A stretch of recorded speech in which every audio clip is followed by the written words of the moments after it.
Hey everyone, I am Peter Burghardt. I am the founder of StringTree. Today we are excited to be chatting with one of our sellers on the platform, Griffen Kranz. Griffin's got a really cool story and really cool background bringing him into the world of vintage collecting and dealing. And so we're excited to talk a little bit today. Griffin, would you like to introduce yourself? Thanks, Peter. Yeah, my name's Griffen Kranz. I'm a studio and touring drummer in Nashville. Also, yeah, high-end guitar, vintage guitar dealer. Well, you sort of dove into one of the first questions I have. Can you tell us a little bit about your background, about who you are, what you do, and what brought you to the world of music? So currently, I am a touring drummer. So I tour with some bands, play some shows.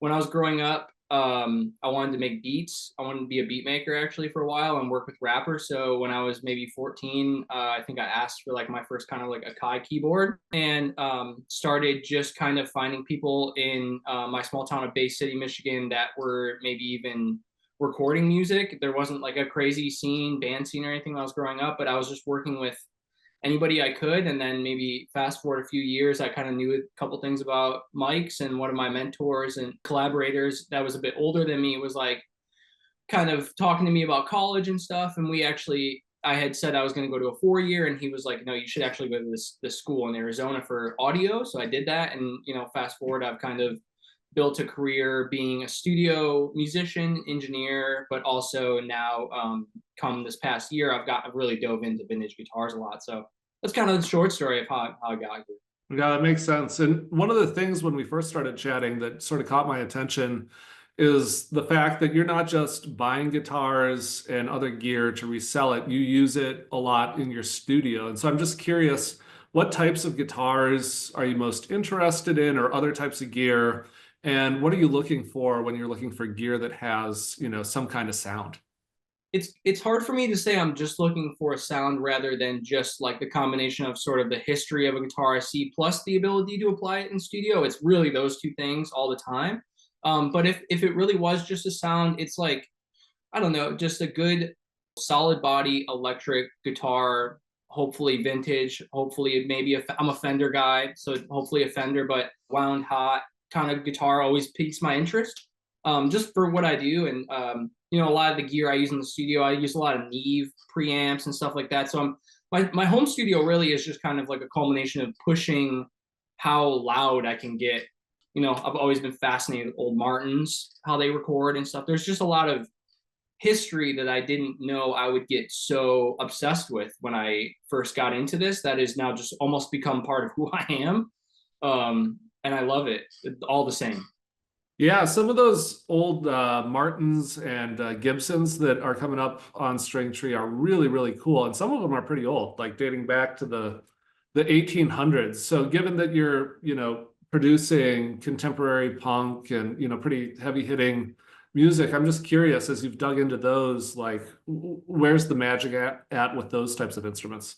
It's like once you start playing a lot of the really old ones, I've got a few really nice ones next to me, like it just it's you want to go for a cheaper instrument to save money or something, but there's always that thing of just I can't get what these do. And again, it's cliche, but so it's like if I pick something up and it's a loud Martin, super boomy, I know where I'm going to use it. But it's like if it's an electric guitar, I really think more than the wood, more than anything, really, I'm fascinated with how the pickups sound, and if they've been untouched. I'm just drawn to these like chunky neck pickup sounds that are just huge and warm. And you might not think an ES-295 would apply in rock music, but it's just like when you're layering things and stuff, I just love a chunky magic neck pickup almost. That's probably where I lean. Yeah, no, that makes sense. I've always been kind of like a neck pickup guy too. Even on like Strats, love the neck pickup. And, I think it's cool with those older guitars, like thinking about not really a punk band, but like Neutral Milk Hotel has been able to get those really thick, distorted sounds out of these really old, jazz boxes, which is always kind of wild. So I'm curious also, you mentioned you're from Michigan. I know you lived in LA for a little while. How is the gear scene, looking for instruments and finding these old vintage guitars changed since you've come to Nashville? Is there a lot more stuff there, or is it more eclectic? What have you found? Yeah, and you know, in Nashville, I've never lived anywhere that feels like such a world center for guitars. It's actually kind of blown my mind, even you know, more than LA. And I love LA. That's my favorite city in the world. So it's like I don't see myself ever living somewhere else because it's just so accessible and so potent here. I love that so much. Yeah, I can imagine. That's super cool. And you just touched on one of the other things I was curious about. You know, with StringTree, one of our mantras is every instrument tells a story. And I know guitar safaris are kind of notorious for meeting different characters or hearing the stories behind the instruments. I'm just curious, anything, any of your guitar safaris or people who you've met as you're picking up these instruments, any stories that stand out in your mind? I had sold a guitar, had a 1929 0045 that was probably always going to be the one that got away, and I will keep his number forever. um, but it turned into this thing of like my girlfriend Alex comes with me on a lot of safaris. We went and bought this Martin that was probably the highest dollar Martin I'd had. There's always this risk in your head of like, should I even be doing this? You know, blah blah blah. It's a lot of money. Bought that for a fair price, but then ended up getting in contact with a German buyer in Frankfurt, Germany, in Europe. And we talked for a while, had fantastic conversations on the phone, just generally about guitars, which was always cool. But very smart guy. But he ended up pulling the trigger on that 45. And, you know, as maybe some people that might watch this, or you, of course, Peter, know, CITES paperwork is required to travel to anywhere with Brazilian rosewood, Appendix 1, I think. So to carry this out was more than just like, oh, I'm happy it sold. Now we have to do sort of the hard work of getting there. So, which I was happy to do. I said I was happy to do it, and I took the challenge on. We did it together. Me and my buyer kind of did it, and it worked out to the point where it was so fluid once we got to Germany. Once I got there, that the sale went great, and I have a friend in this industry forever that loves a guitar that I probably will buy back eventually. So I could tell an hour of stories just from that trip, going there by myself, first time in Europe by myself, and all these things. But I think that one really stands out because it's just like, it shows that outside of the experiences I've had in the music industry playing music, there's this whole side of music and guitars and stories that is, not to say untapped, but there's plenty to go around as far as if you're looking to do this for a story and to be fascinated with stories. That's one that stands out to me, of just being in Berlin and being like, I can't believe I'm here because of a guitar. Like it's just so, it was just such a mind-blowing safari, really. Like, Yeah, I've taken flights to buy and sell guitars, but I can't say I've ever gone intercontinental. That's pretty amazing. And then, like you said, you formed this relationship. It's so cool, you know, the way that that instrument brought to. There's like no way you would have ever met this person, and now you've got, you know, a lifelong relationship with them. It's pretty cool. Well, and it bridges into another thing I was curious, which is, as a musician and as a dealer, I know for dealers, you know, obviously you want to make the sale, and it's always good to make a sale and get a good price. But as you collect this cool gear, how does it feel to send something that's really cool to a new home? And you know, what do you think about, does that have meaning for you when it goes to someone who seems like the right buyer for it? Like in this case, it seems like that German gentleman was the perfect buyer for that 0045. I'm just curious, how do you think about that the transference of these objects that have so much history and so much behind them? yeah, it's a great question. I think it's really important because it's like that. I think it was like later into doing this, it started to dawn on me that after a few times of meeting people that were so stoked, and it was radiating off them that they were excited to get this, then you start to think, oh wait, like, yeah, these really are going to homes that they're going to be loved, and that's in and of itself so cool. And I feel like doing music while also, and having a relationship with musicians in that way, while also being able to sell them a guitar, is like this happy couple of like, when we leave, I almost always make a new friend. That's super cool. Well, and I am kind of curious, since you've gotten more recently into being a professional vintage gear dealer, Is there anything about the vintage market that has surprised you, or as you've gotten into it professionally, anything that you've noticed that where things have shifted from when you were just a player or things like that? I think there's just like a certain magic that's opened up to me, and not to just make this about me, but I really didn't feel that with instruments before. Even like, we'll say 3 or 4 years ago when I was living in LA working at a big studio, we would have these, whatever, 60s Esquires around, or, I won't say who I was working for to name drop, but we had a lot of nice stuff. So, but even when I was working there recording these things, I knew their value and I knew what they did. But being an engineer, it was just a sound source for me versus a special thing.